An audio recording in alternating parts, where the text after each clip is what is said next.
இப்போ அதனுடைய அபியாசம் பார்க்கலாம். ஹோன்ஹார் அப்படின்னா ஒரு புத்திமான், ஒரு திறமைசாலி, ஒரு புத்திசாலி வந்து எப்படி இருப்பான்? புத்திசாலினா இப்படிதான் இருக்கணும் அப்படின்ற மாதிரியான ஒரு சில குணநலன்களை வந்து வெளிப்படுத்தி இருக்கிறார் கவிஞர். ओके அதனுடைய अभ्यास பார்க்கலாம்.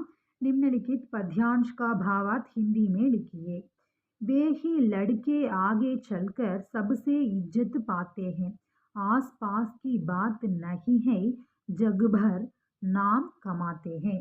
प्रसंग यह पद्यांश होनहार शीर्षक कविता से लिया गया है.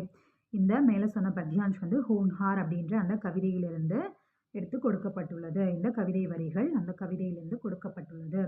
कवि इसमें होनहार बच्चों के लक्षणों को बताते हैं और कहते हैं कि ऐसे लड़के ही आगे बड़े आदमी बनेंगे. கவிதையில வந்து ஹோன்ஹார் அப்படின்னு நம்ம பார்த்தோம்.